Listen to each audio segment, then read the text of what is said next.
Hello everyone, welcome back to my channel. ఈ video నచ్చినట్లయితే subscribe చేసి ఇంకా ఏదైనా సీరియల్ రివ్యూ కావాలంటే కింద కామెంట్ సెక్షన్లో కామెంట్ చేయండి. ఈరోజు నిండు మనసుల ఎపిసోడ్ స్టార్టింగ్లో ఆవేశం అందరితో ఇలా అంటాడు, ఇంత వెతికినా రింగులు దొరకలేదు అనంటే ఎక్కడో అపచారం జరిగి ఉంటుంది అని. అప్పుడు ఘనా వాళ్ళమ్మ ఉంగరం పోతే పోయింది, కానీ ఈ నిశ్చితార్థం మాత్రం ఆగకూడదు వదిన గారు అని సాహితి వాళ్ళ అమ్మతో మంజుతో అంటుంది. నేను మా అబ్బాయికి నా ఉంగరం ఇస్తాను, మీరు మీ అమ్మాయికి మీ ఉంగరం ఇవ్వండి అని అంటుంది. అప్పుడు ఐశ్వర్య కుమార్ కల్లి సిద్ధు కల్లి చూసి మన కష్టమంతా బూడిద అయిపోయింది అని అంటుంది. అప్పుడు ఘనా వాళ్ళ అమ్మతో అమ్మ నువ్వు సూపర్ అమ్మ అని సాహితి వాళ్ళ అమ్మతో అత్తయ్య మీరు కూడా రింగ్ ఇవ్వండి అత్తయ్య, ఇంక ఎంగేజ్మెంట్ స్టార్ట్ చేద్దామని అంటాడు. అప్పుడు సిద్ధు వాళ్ళ నాన్న చంద్రశేఖర్ ఎంగేజ్మెంట్ తప్పింది అనుకుంటే వీడిని భరించడం తప్పేలా లేదు అని అనుకుంటాడు మనసులో. ఘనా వాళ్ళమ్మ పంతులు గారితో ముహూర్తం నిశ్చితార్థం స్టార్ట్ చేయండి పంతులు గారు అని అంటే చేసిన ప్రయోజనం లేదమ్మా, ముహూర్తం ఎప్పుడో దాటిపోయింది అని పంతులు గారు అంటారు. అప్పుడు పంతులు గారు ప్రస్తుతం రాహుకాలం నడుస్తుంది, ఈ టైంలో నిశ్చితార్థం చేసుకుంటే అరిష్టం తప్ప ఇంకేం ఉండదు అని అంటాడు.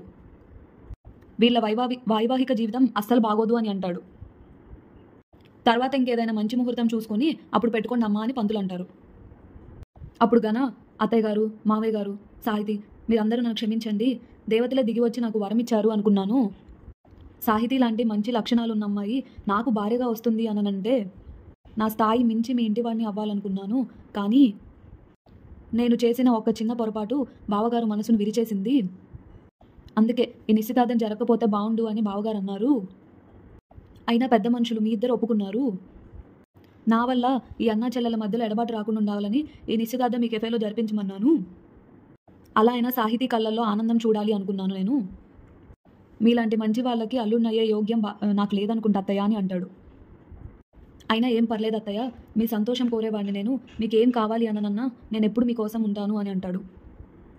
అప్పుడు ఘనా వాళ్ళ అమ్మ ఘనాతోటి ఘనా బాధపడుకు, ఏం కాదు అన్నయ్య వదిన గారు తర్వాత మంచి ముహూర్తం చూసి మళ్ళీ నిశ్చితార్థం పెడతారులే అని అంటుంది. అప్పుడు మంజు ఏం అవసరం లేదు, ఇక మా అబ్బాయికి మీ అమ్మాయికి నిశ్చితార్థం జరిగే ప్రసక్తే లేదు అని అంటుంది. కానీ త్వరలోనే ఒక మంచి ముహూర్తం చూసుకొని వీళ్ళిద్దరికీ ఏకంగా పెళ్ళే చేసేద్దామని అంటుంది.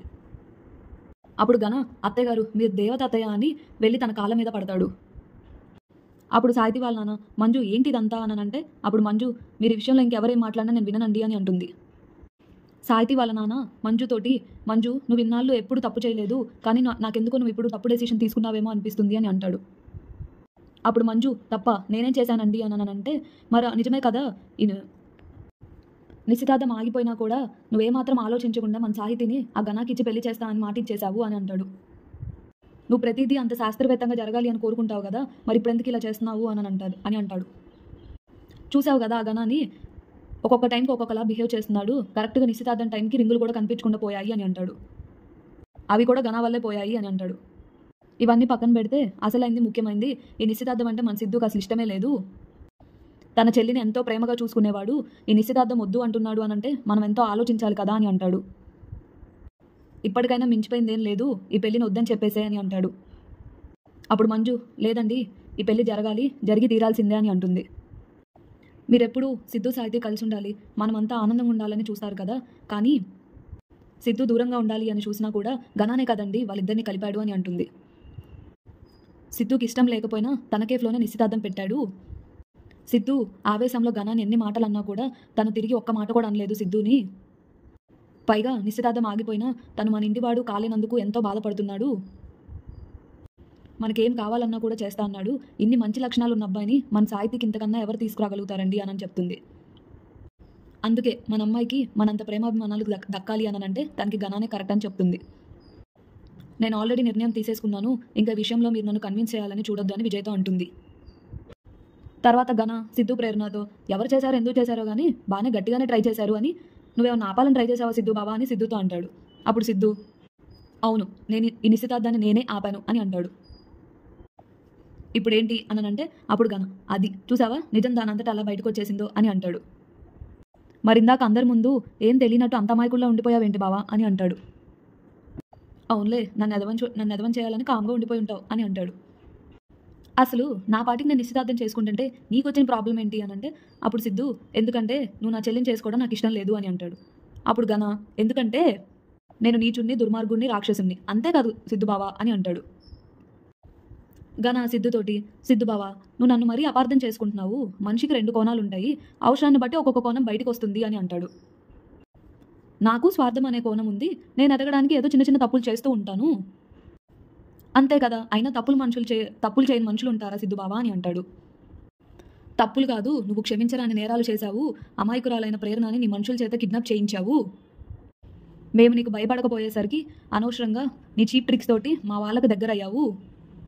చివరికి నా చెల్లిని పెళ్లి చేసుకోవాలని కూడా చూస్తున్నావు నువ్వు. నీ మనసులో పెద్ద కుట్రే ఉంది. అందుకే నీ నీడ కూడా మా ఫ్యామిలీపై పడకూడదని ఫిక్స్ అయిపోయాను ఎప్పుడో అని అంటాడు.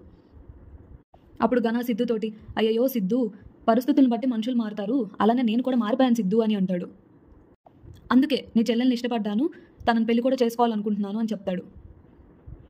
కానీ నువ్వు మాత్రం మారడం లేదు అని అంటాడు సిద్ధుని. నువ్వు ఒక పని చేయి, వెంటనే నా మీద ఉన్న చెడు అభిప్రాయాన్ని తీసి పక్కన పడే, అప్పుడు నీకు నేను ఎంత మంచివాడినో నీకు తెలుస్తుంది అని సిద్ధుతో అంటాడు. అప్పుడు సిద్ధు గనాతోటి, నీ స్వార్థం కోసం నువ్వు ఎంతకైనా దిగజారుతావు. నువ్వు మారావంటే నేనెలా నమ్ముతాను అసలు అని అంటాడు. సిద్ధు, స్వార్థం లేకపోతే మనిషి అనేవాడు ఎదగలేడు అని అంటాడు. అప్పుడు ప్రేరణ గనాతోటి, ఎదుటి వాళ్ళ కంటే గొప్పగా ఎదగాలనే స్వార్థం ఉంటే తప్పులేదు, నువ్వు ఎదుటి వాళ్ళని చంపి ఎదగాలనుకుంటావు అని అంటుంది. నువ్వు అలాంటి స్వార్థపరుడివి, అందుకే నీ వల్ల ఎప్పటికైనా ప్రమాదమే అని అంటుంది. అప్పుడు గన ప్రేరణతోటి, అమ్మ తల్లి, నువ్వు కాసేపు సైలెంట్గా ఉంటావా? నువ్వు ఇలాంటి మాటలు చెప్తే సిద్ధు మనసులో నన్ను ఇంకా బ్యాడ్ చేస్తున్నావు అని అంటాడు. నిశ్చితార్థం ఆపాలి అని సిద్ధు చూసినా దానికి ఆలోచన మాత్రం ఖచ్చితంగా నువ్వే ఇచ్చుంటావు. అప్పుడు గనా సిద్ధుతోటి, సిద్ధు బావా, అసలు ఇదంతా కాదు, జరిగిందంతా వదిలేద్దాం. నేనేం చేస్తే నువ్వు నీ చెల్లెల్ని నాకు ఇచ్చి పెళ్లి చేస్తావు అది చెప్పు అని అంటాడు. నిశ్చితార్థం ఆపిన నేను పెళ్లిని ఎలా చేస్తాను అనుకుంటున్నావు? నీలాంటి నీచుడికి నా చెల్లినిచ్చి పెళ్లి చేయడం అనేది అసంభవం అని అంటాడు. అప్పుడు గనా సిద్ధుతోటి, నువ్వేంటి నీ చెల్లెల్ని ఇవ్వను అని అంత బెట్టు చేస్తున్నావు? అసలు నువ్వు ఒప్పుకుంటే ఏంటి, ఒప్పుకోకపోతే ఏంటి? నిశ్చితార్థం ఆగిపోయినా మీ అమ్మగారే డైరెక్ట్ పెళ్లి చేద్దామని చెప్పింది. మీ నాన్న కూడా నా పెళ్లికి ఒప్పుకున్నాడు. సిద్ధు, నీకు అసలు ఒక విషయం చెప్పనా? మీ చెల్లితో నాకు ప్రపోజల్ తీసుకొచ్చిందే మీ నాన్న కదా అని అంటే అప్పుడు సిద్ధు షాక్ అవుతాడు. మరి మీ ఫ్యామిలీ అంతా నాకే సపోర్ట్ చేస్తుంటే మరి నువ్వెలా పెళ్ళాపుతావు అసలు అని అంటాడు. మరి అలాంటప్పుడు నువ్వెలా పెళ్ళాపుతావు? అసలు ఇంకా చెప్పాలి అని అంటే మీ నాన్న వల్ల కూడా అవ్వదు పెళ్ళాపడం అని అంటాడు. ఇంకా నీకున్న ఆప్షన్ నీ చెల్లితో నాకు పెళ్లి చేయడమే, నీకు ఇంకే ఆప్షన్ లేదు అని చెప్పి అక్కడ నుంచి వెళ్ళిపోతాడు గన.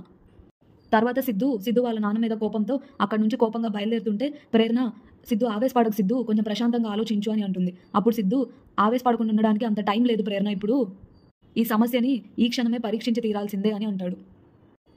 అసలు ఈ పెళ్లికి తను ఎందుకు ఒప్పుకున్నాడో తెలుసుకునే తీరాలి అని అక్కడి నుంచి కోపంగా వెళ్ళిపోతాడు. అప్పుడు సహాయం విజయ్తో, సార్ ఎందుకు సార్ మీరు ఇప్పుడు కాలుగాలని పిల్ల అటు ఇటు తిరుగుతున్నారు అని అంటే, రే ఇంకేంట్రా, ఆ గనాగాడిని నేను వాడుకోవాలని చేరదీస్తే వాడు నన్నే వాడుకుంటున్నాడు తిరిగి అని చెప్తాడు. అప్పుడు సహాయం, అంటే ఎవరు తీసుకున్న గోతులో వాళ్ళే పడతారు అని అంటే ఇదేనేమో సార్ అని అంటాడు. తర్వాత సిద్ధు కోపంగా ఇంటికి వస్తాడు. అది చూసి సహాయం విజయ్తో, సార్ సిద్ధుబాబు ఎంతో కోపంగా ఇంటికి వస్తున్నాడు సార్ అని అంటాడు. అప్పుడు సిద్ధు వాళ్ళ నాన్న, వాడి ఆవేశాన్ని నా తెలివితో వాడుకుంటాను అని చెప్పి ఈ సీరియల్ ఇంతటితో ముగిసిపోతుంది ఈరోజు.